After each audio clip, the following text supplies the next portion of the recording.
to growth, success of an entrepreneur. We've raised the bar. Learn firsthand from successful business owners and create your own path to success. I'm gonna show you how great I am. It's time to hit the road to growth with team lead of the Enriquez Group, Realtor Vinny.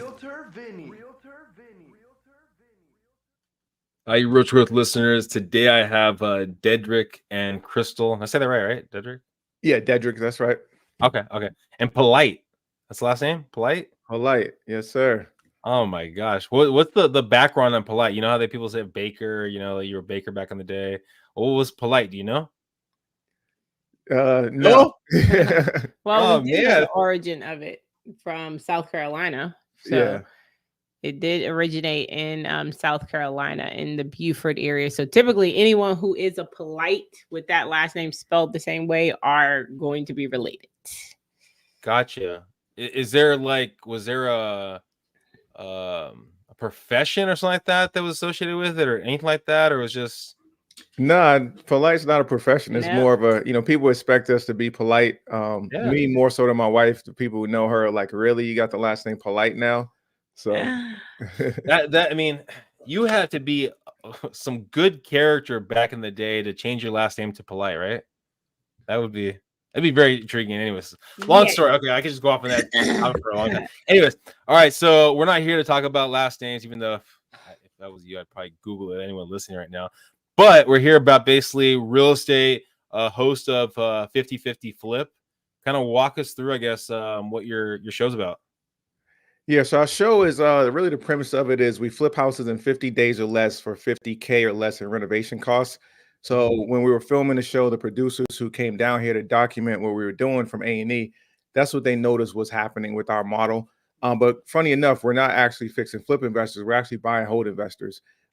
We hold quite a few of our properties, but the market's been so hot, past 3 or 4 years that we have flipped quite a few properties as well. I saw that. I think you first got in the business when you were renting a property, right? And you were doing Airbnb on that rental? Well, my first property I bought in 2007, a house hacked, a 3-family in Boston, Massachusetts. I lived in the basement unit, rented out the top 2 floors that paid most of my mortgage. Then I went back to my corporate job. But it's really when I met Krystal. She's a serial entrepreneur. I'd always wanted to get into real estate. Our first venture was Airbnb. We were just dating, and she was always over at my place. She had an apartment in Boston that was sitting empty. And I was like, hey, I found a way we can make money with your apartment because you're never there. She was like, what are you talking about? I was like, there's this thing called Airbnb. It was 2012. So Airbnb was still new. Yeah. So we rented out her place for about a good 6-month period, made a bunch of money doing that. This is like 2 or 3 months into our dating relationship. And then years later, we ended up getting into real estate. With all, I know in California, I'm not sure how it is. Where you guys are in other areas, Airbnb is kind of taking a little bit of a hit of kind of restrictions. We have, you have to, apply and things like that for the timeframes you have it. Do you have insight into kind of how that's changed over the years? Yeah, at the time in Boston, 2012, it was still early innings for Airbnb. So there were no really restrictions from the city. Now, of course you have, restrictions, but in North Carolina, where we're at now, we have about 5 or 6 short-term rentals, and we're in a smaller town, about 200,000 population. So it's still pretty wide open. But I know when you go to bigger cities like Charlotte, Atlanta, San Diego, they have a lot more restrictions. And then something, probably people are going to think about, people are listening, they're going to think about, what was the process of, I guess, getting your show? You said producers kind of saw what you're doing. Was it simply, hey, we're doing a lot of business, social media, producers reached out to you, you reached out to them, and what was that process like? So we had been getting hit in our DMs for probably a couple years from casting companies, networks, asking if we would be interested in doing our show. I never even looked at them because I wasn't interested. We had 2 small children, and we were growing. We were just starting our business, so it wasn't an area of interest of ours. So after, I think was it after the pandemic or right after COVID? It? But even Ken Corsini from Flipping Atlanta, he interviewed us for his book, Best Deal Ever, where he interviewed us and did a chapter on us on a $105,000 virtual wholesale deal that we did. And when he interviewed us, he was like, hey, have you guys ever been approached about doing a TV show? And we were like, no. And he was like, well, you guys have the look, you have the chops, you have the background. You're probably going to start hearing from producers. And he had done like 8 seasons on flipping Atlanta. And then sure enough, a few months later, we started getting hit up by different casting directors about doing our own show.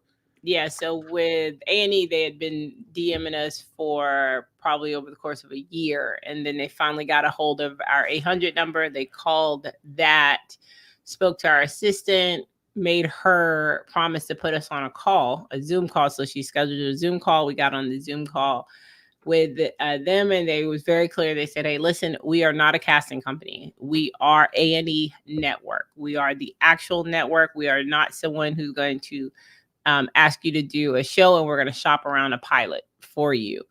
They was like, we are in-house. This is all we do is we look for shows for our network, for A&E. So with that, they was like, we'd love to talk to you guys about doing a show. They told us A&E is going to launch their new division, which is home renovation. They are looking for 3 shows to green light for the first season. And they're looking at people. So we were one out of probably hundreds that they were looking at, sizzle reels and things. And we really weren't interested in doing it. We was just like, oh, well, let's just see how far we'll go. That's how far we can take it. We was like, let's see how far we'll get to. And that's really what the whole premise was. We had no interest in doing a TV show. And then all of a sudden we kept going on Zoom call after Zoom call after Zoom call. They put a sizzle reel together, sent it to the execs. We found out later, which was the head of the network at the time. And he said he looked at it, and within 30 seconds, he knew we were going to be one of the shows. And he looked at hundreds, and then it came down to the wire, and they said, hey, listen, one last Zoom call. And every Zoom call you're on with more and more people. Right. It went from 2 to 4 to 6 to 8, 10. Then they said, hey, we want to offer you guys your own show. And Dedric and I looked at each other like, oh, shoot. We weren't expecting that. We were just really in it for the ride just to see how far we would get. Like, oh, we made it to the 5th couple or the 5th, person. And so then we was like, they're just like, I don't want to do a show. I was like, well, we kind of got to do it now. And he was like, no, we don't. I was like, yes, we do. We've already gotten this far. They done went through all these people. We can't back out now. He's like, why not? And I was like, hey, let's do it. He was like, so at this point, he was like, all right, well, we got to do it. So that's how we actually ended up doing it. What was, at the time, what do you think was the positive, or what was the negative of pulling it back for you, Dedric? And then what was the positive for you wanted to push it forward, Krystal? Well, Crystal's very private. So she was more so the negative. She didn't want to be, she's more private than I am. I'm the one who does all our posting on social media. For me, it was like, I didn't really think we were actually going to get selected. So I was like, again, let's just see how far we could take it. Then when we got selected, I was like, oh shoot, we kind of have to do this now. So it was like, all right, this is real. But once we talked about it, we're like, hey, this is a once in a lifetime opportunity. We had to take advantage of it. So it was just simply that you didn't want people to see kind of your inner workings. That was kind of the for me, I'm just private, period. Like, and it isn't even just on a national stage. It's on a local. Like, I have family members who have no idea where I live, right? I have people who were in my wedding, girlfriends I've known for 20 years couldn't tell you where I live, right? I'm just a super private person. And for me, my family is kind of like off limits to people.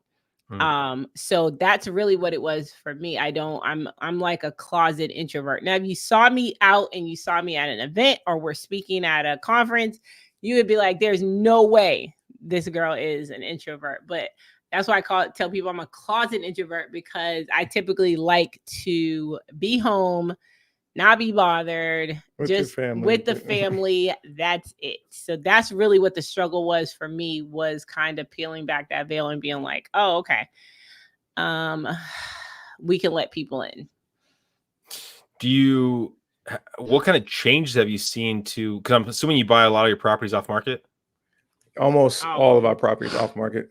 Is it mostly realtors sending your way, or is it mailers you guys are doing your own, or? We do a lot of different marketing, but most of our properties are direct to seller, whether it's cold Yeah. call, mailers, referrals, many different methods, online marketing, pay per click, what have you. But now, because of the TV show, we actually have inbound leads of people calling us and saying, "Hey, I saw your TV show. I would love to do business with you guys. I want to sell you my house." We have people as far away as California who call us. All right, so those typically, even if we're not able to flip it, we'll get the property and we'll either assign it to another investor or figure out a way to help the person.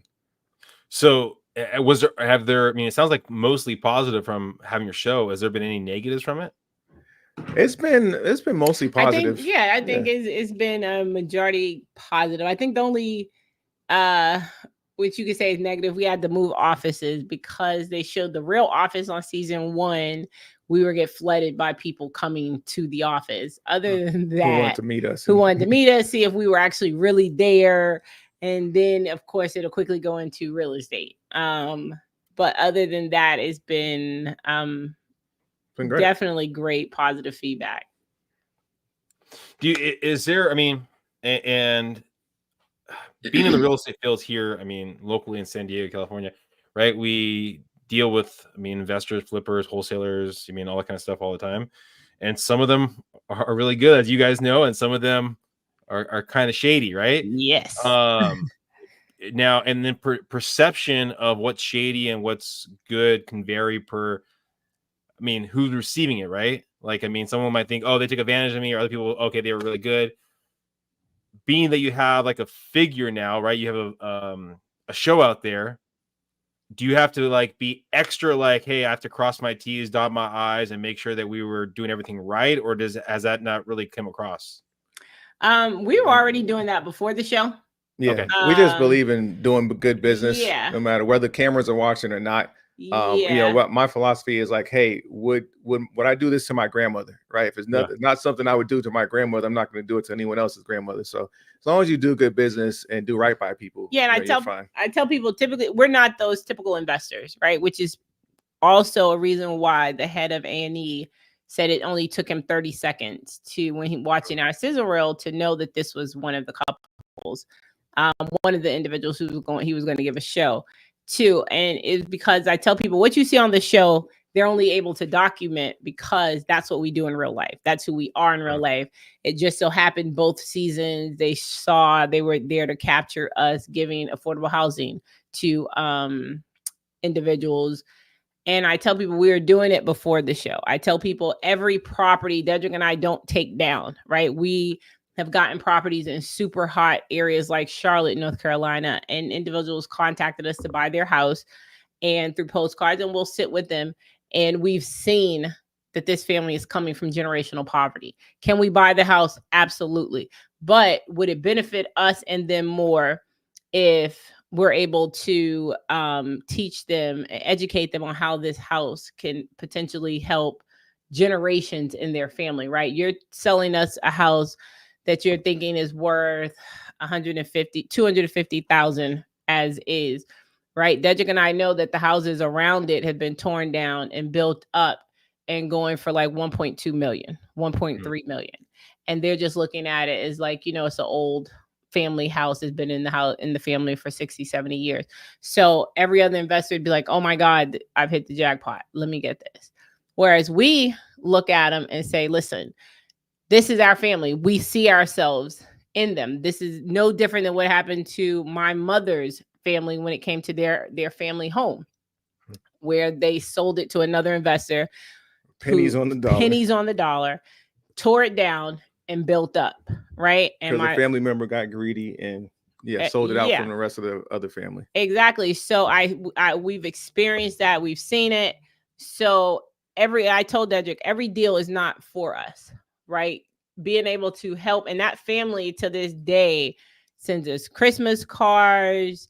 They sing our praises. They've sent business our way because we've just educated them on how not to sell Big Mama's house. And that's really what we call it. Don't sell Big Mama's house, right? That generational home. So how do you, because again, most investors or people that are listening here, right? They're looking for good deals, right? I guess that'd be the best way of putting it, right? Good deals. So how do you educate, right, the the homeowner of what the property is truly worth, while also showing your value and why I guess they should do a quick close, go with you, and you get your margin because you got to make something off it. Yeah, we're just honest with people, right? We tell them, hey, here's what the property's worth. Once it's all fixed up, it's going to be worth a lot more than what you think it's worth now. Here's what we have to put into it as far as renovations. Again, you could sell it to us, or this is how you would renovate it yourself and keep it. The choice is yours. And we give people that honesty and that choice. And sometimes they say, you know what, I understand it's going to be worth a lot more, but I don't have the time, energy, expertise, or money to do it. I still want to sell to you guys. And that allows us to really, kind of sleep peacefully at night and have a good conscience. No, that's great. Well, let's rewind. I mean, did either of you have a parents or have a background in real estate and flipping, anything like that? Absolutely not. No. So I was raised by a single mom, grew up in Section 8 housing. Mom was a secretary. My dad died when I was really young. So but I had a really supportive family who really pushed on me the importance of education, right? Went to school, went to college, graduated from Ivy League school, had a full academic scholarship, and I went to work in corporate America, hated it, right? Always wanted to be my own boss, never wanted to work for anyone else. But yeah, we didn't have a rich uncle. We didn't have, silver spoon handed to us. We really had to get it out the mud. And it was through the financial education that we sought after college. So what we did was we hired mentors, we hired coaches, and we learned the investment business. And that's how we got to where we are today. What about you, Krystal? Was that the same kind of? No, just like Dedric, raised from a single parent, 4 kids. So my mother managed the bank for like 30, 40 years and never even owned her own home until we bought her one like 2 years ago. Right. And that's being a single mother with 4 kids, not believing that she had that security and stability to be able to purchase a home when she had 4 kids trying to take care of, put through college and things of that nature. So she never owned a home. So it wasn't until Dedric and I got together and I knew that this was his dream, his goal was to get into real estate, that I was like, okay, well, I'm tired of you talking about it. Let's just do it. And I started the whole journey of learning about this business and learning what it was and the wholesaling and things and setting up our business entity. But we literally started from scratch of not knowing any of this stuff. Where did I guess, Dedric, where did the dream come from then? Right? The dream of doing this. Yeah, the dream came from in the 90s. My mom had purchased a Carlton Sheets, self-study program. And as a teenager in the 90s, coming of age, I literally, when I was bored, I'd pop into VHSs and watch these guys driving the Rolls Royces, living in San Diego on the water. And I'd be like, damn, it would be cool to live that lifestyle one day. But I didn't know anyone in my neighborhood or even anyone who looked like me who was doing that. So again, I went to school and just followed the corporate path. Then I read Rich Dad Poor Dad in 2001. And that changed my whole outlook. Like, all right, I need to get into business, or I need to own real estate so I could become financially independent. So I started going to the seminars and buying the tapes and the books, but I was still, on that corporate route because that's what was preached to me. The American dream, right? Work 40 years, get a gold watch and retire.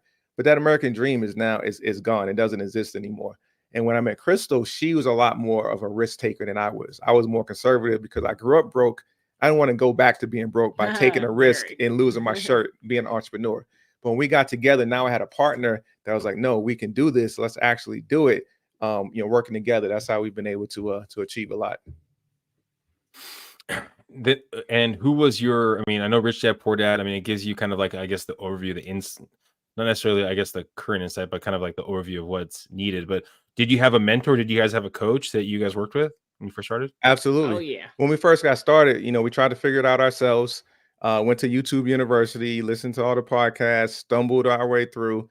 And I was the one who was, I didn't understand the value of hiring a coach and mentor. I'm like, hold on, we got to pay $10,000, $20,000. I didn't understand that you invest. It's not a cost. It's an investment that you're going to get a return on if you take action. I just looked at it as a cost. But once she broke it down, like, look, this is going to shorten our learning curve. Us trying to figure this out by ourselves, it could take us 10, 20 years if we ever figure this business out, versus us hire someone who's been there, they've done it, they've got receipts, they're actively doing it, and they can guide us along the way. So we've hired, past 5 or 6 years, we've probably spent over $250,000 in mentorships, coaches, mastermind groups. But that's the reason we've been so successful, is because we've sought that guidance. How do you usually find basically those mentors, those groups? So, because I mean, again, I've done 360 episodes, and I've had a lot of different coaches on here, and I've definitely learned over the years to really vet the people that I have on the platform. Absolutely. Oh. Yeah, there's a ton of people online. You go on Instagram, you get hit with Yeah. a million ads. One of our first mentors, we actually met through a connection, right? We met this gentleman, and he was from the same background as us. He was in his late 50s, but he had built a portfolio of like close to 300 properties in North Carolina where we lived. So he had a portfolio worth $15-20 million, and he was doing exactly what we were looking to do. Yep. And we were like, oh my God, this is our dream mentor. He had the receipts. He was actively doing it. He was in the business for 2 decades, and he taught. So my wife was like, we need to find out whatever we need to do to become a student of this person. And that's what we did. We knocked down his door for like a couple months before he's like, all right, I'm going to take you guys on as a student. And that was one of our first mentors that taught us a ton. Yeah, but it's more so finding someone who is actually doing what you want to do and who is where you want to be. Right. So we don't look for mentors who used to do it. Now, that's great for some people, just not for us. If you did it 20 or 30 years ago, that's great. I have no problems with that. Right. But for us, we work best with people who are fresh, because real estate is ever changing. Right. Someone who is still in the game, who's still actively doing what we are doing, and can really guide us whenever is needed. So even for him, you know, he has weekly meetups, masterminds, things of that nature. But just the fact that we were able to call him when we needed questions, that's a big plus when looking for coaches and mentors. And I tell people, Dedric and I do not mentor people. Do we give a lot of advice? Yes. Do we coach? Yes. But with our schedule and what all we have going on, and 2 small boys, we ain't got the time. And there's a difference between coaches and mentors. So for us, masterminds, our first mastermind was really what was pivotal in our success. Going to a mastermind where we were now in a room with a group of people, 15, 20 people, who all were where we wanted to be. And we were like the lowest on the totem pole. When I tell you the lowest, I mean, everybody in this room was talking about, oh man, you know, this quarter, when they had to get up and present, they're like, oh, this quarter, I was only able to add 50 doors to my portfolio. I only really was able to make an additional 4.2 million. I know I said last quarter I was shooting for 7, but yada, yada. And we're looking at each other like, what the? And all we have to say is like, okay, well, we made some cold calls. We done cold called about 100 people. We done sent out about 100 mailers. We driving for dollars. We ain't made $2. We haven't bought a property, but we were the lowest, right? So what did that do? It's going to do 2 things to you. It's either going to motivate you or it's going to expose you. And it did both of us for us. It exposed that we were comfortable in our day job so much that we were taken for granted that we had to work just as hard on our 5 to 9 as we were doing on our 9 to 5, right? We didn't like the feeling of being in the room and the only one who's not moving the needle in that room, where everybody else is coming back with nothing but receipts for what they've been doing this quarter.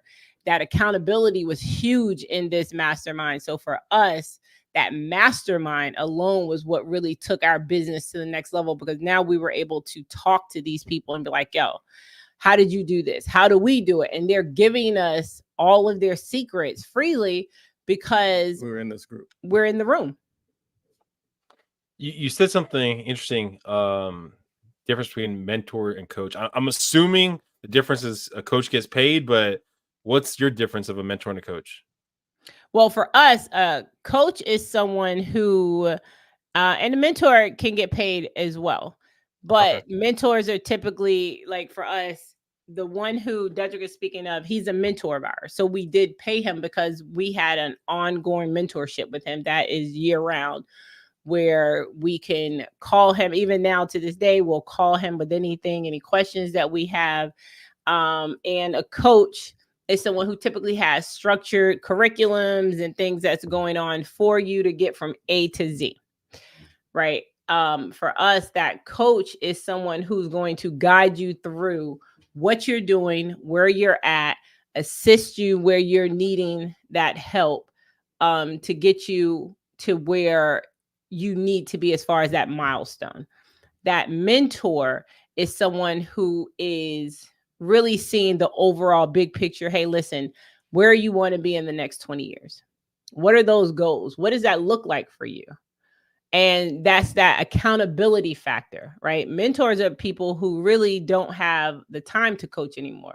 But if you look up and find one who's like, hey, listen, I see you in me, I will mentor you, right? And I don't want any mentor to do something for us for free. I don't like anyone to do anything for us just because of who we are, right? I believe in paying people for their time. So for him, it was a bigger overall picture. He knew, okay, we want to own thousands of doors. So he pressed upon us, hey, listen, this is the best way to do it, right? We were afraid of seller finance. This is how he's built his portfolio, was through creative financing. This is something that him and Dedric had long hours talking about, going through. And it wasn't until our back was against the wall that we had to come back to him and be like, okay, you was right. Now we got to learn creative financing. And as soon as he did, our business took off again. Gotcha. So if we were talking in 5 years from now, where do you envision basically both of you guys at? Your show, I guess, you guys, I mean, family? So 5 years from now, we will be season number 7 of 50/50 Flip. We'll have, we'll be at 8 figures for our wholesaling and flipping, multiple 8 figures a year in revenue. As far as coaching students, we've already coached thousands of people. So the goal will be like 100,000 students coached and mentored and trained. So that's really what I see us. And then entrepreneur wise, we also own a franchise. So Krystal, my dream was to become a real estate investor and build a large business in real estate. Her dream is to own a chain of family entertainment centers. So if you've ever heard of Sky Zone Trampoline Park, they're big in California. There's probably like 20 of them in California. We own the rights to Sky Zone for our area. We bought the franchise. So now we are going to be building a 40,000 square foot Sky Zone Trampoline Park, which is Krystal's goal. So her goal is to own a chain of those. So 5 years from now, we'll probably have 3 Sky Zones going and just be living the dream. How does, because I guess, I know you're managing, right, when you're doing your wholesales and flips and things like that, and you have a structure in place. What's your process going to look like, I guess, of building out the fly zones and like getting the right management to bring on?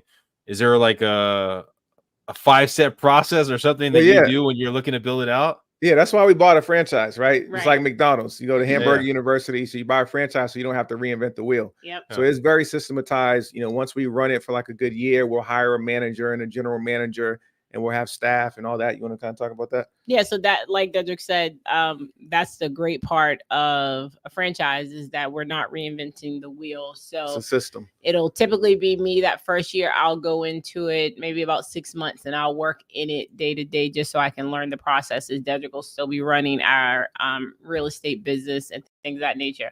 But that's just to learn the process before we bring in a general manager. And now we can work on the business versus in the business and looking for our second location. But the beauty of a franchise is we're not having to come up with anything. Everything is basically plug and play at this point. And when we first got together, Dedric knew this was my dream. So he said, listen, if we do this real estate thing first, this money from the real estate can then finance your dream. So I told him, I said, okay, bet, say less, let's get it. That's how we ended up really going heavy into the real estate. And that's exactly what happened. The real estate is what ended up funding the franchise for us. So we took a little 50,000 square foot house that we purchased. $50,000 house.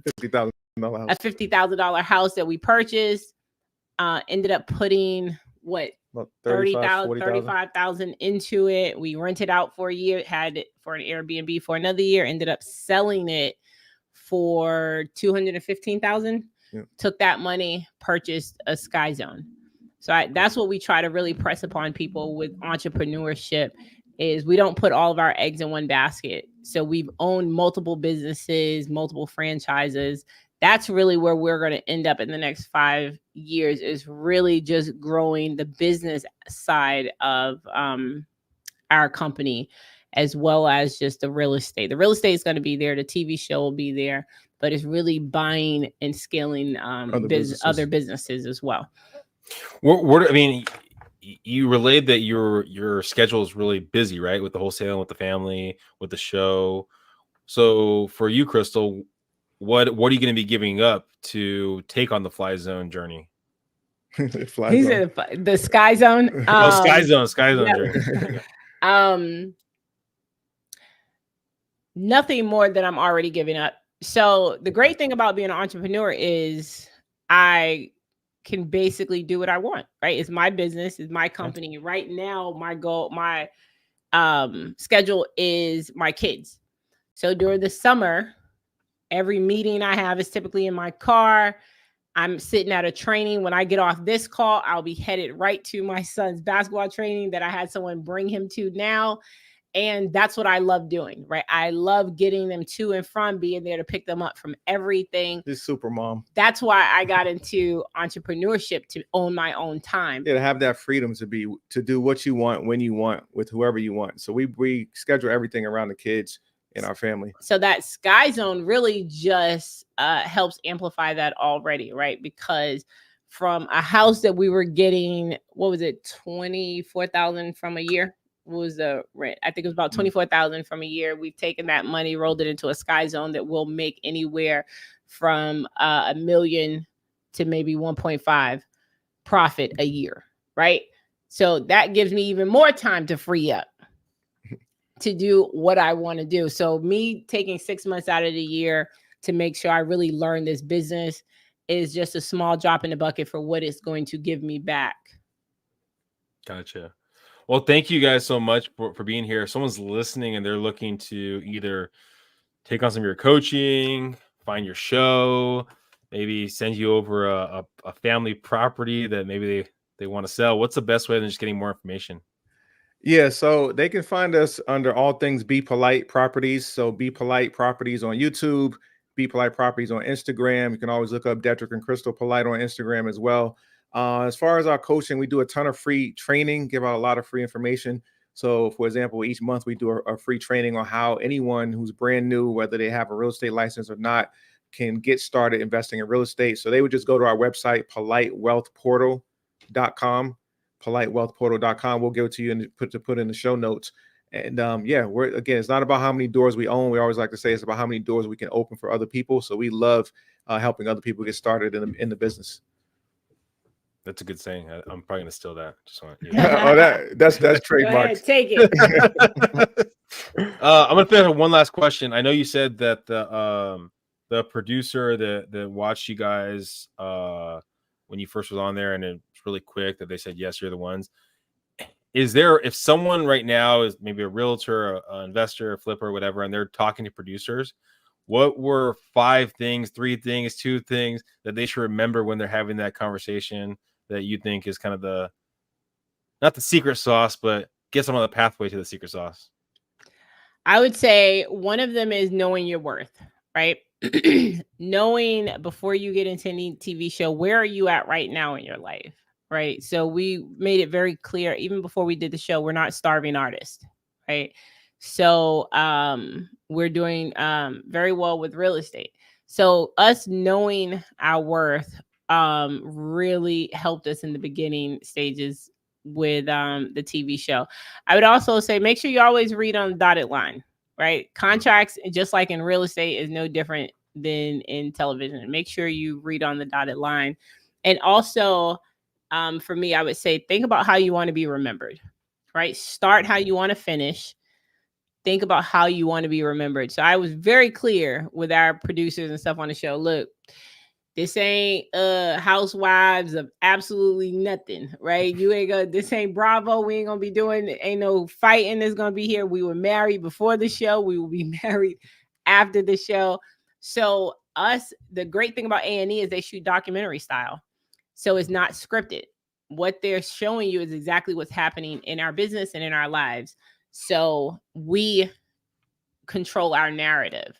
We know that that TV is forever, right? So these shows, even once we're off the air, will continue to air day after day after day. And just knowing how I want us to be remembered as a family who gives more than we receive or more than we take is really what I wanted to come across on the TV show.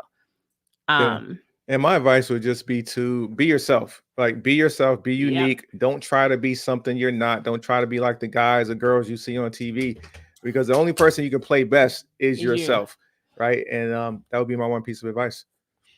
Man, you got some quotes, Dedric. I mean, yeah, people listening, you watch it again, listen to it again, maybe write some of these quotes and take them as your own.